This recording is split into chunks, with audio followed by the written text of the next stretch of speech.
I think about what we're trying to move towards.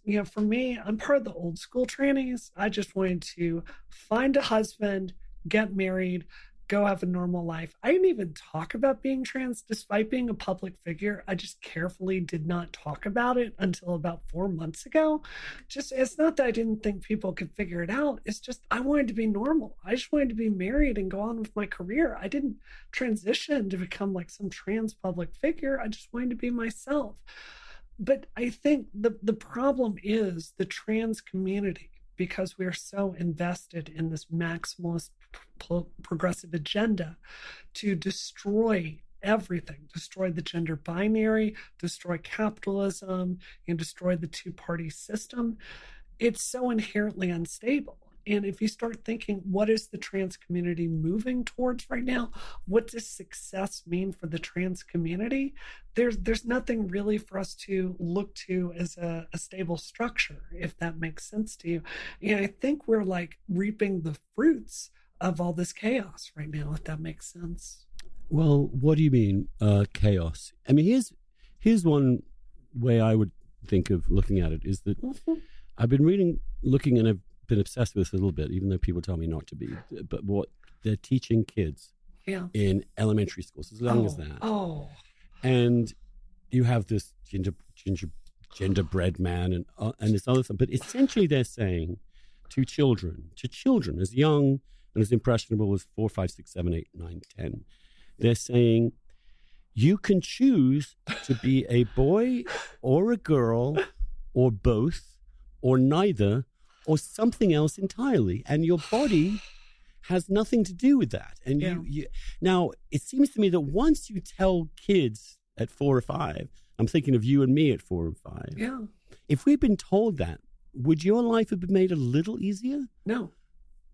No, I think it would have screwed me up hugely. Like, no one needed to tell me I wanted to be a girl, which is why I'm so against this political project. First of all, there's zero evidence. I've looked into this as much as someone can, Andrew.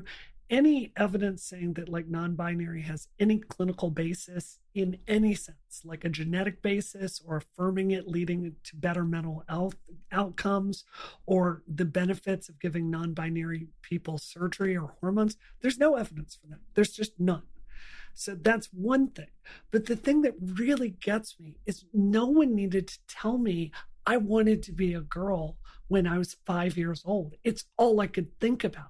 So why the hell are we trying to inculcate these children into this? If gender diverse children show up, yes, support them. If a gay child shows up, support them. But this is not something we need to make a project. Like, it is tailor made to turn parents against us. Absolutely. I mean, it's. I mean, for me, the oldest canard against gay people was that we're trying to get your kids. Yeah. And when we in the 80s and 90s were thinking about how to reframe the gay rights movement, one of the things in our heads was just keep this as far away from the question of children as possible. Yeah. That is the blood libel. That is the thing we want to avoid. And we want to prevent kids being bullied and harmed and corrected in ways that are inimical. That means expanding what one understands a little boy or a little girl can do, how they can express themselves. We should maximize that. But after that, there's nothing to be done. So why are they doing it? They're doing it, it seems to me, for political reasons. They're doing it to destabilize the sex binary at the very foundation in elementary schools, and to maximize the number of children that will then be forced in a way they wouldn't otherwise have been forced to ask themselves these questions. Well, am I a boy or a girl? In a way they would never have asked themselves otherwise. And so you create the possibility. That's right. Of people thinking they might be trans when they're really not at all. That's right. Or thinking that being trans is kind of an interesting, fun thing to be for a while. No, or it's cool. Not. It's like when straight people start calling themselves queer, I feel like, no, you haven't had that experience. Yeah. You can't replicate that experience.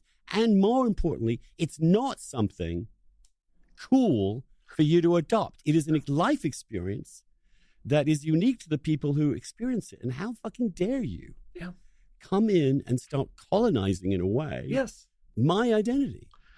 Colonize is exactly the right word, Andrew. Like it is, especially this non-binary political project, is taken the legitimacy of what happened to me. And there are boys that wanted to be girls you can point to from 3,000 years ago. Mm-hmm. Like we used to castrate ourselves and become priests in the Roman Empire, right? Mm-hmm. It is a phenomenon that has always existed. And the fact that this new fringe progressive project is taking all this data about what happens to children like me if you do not give us a path to become ourselves, which is dark, and they're using it to do all this nonsense that is literally breaking natal females, like it is just absolutely unconscionable.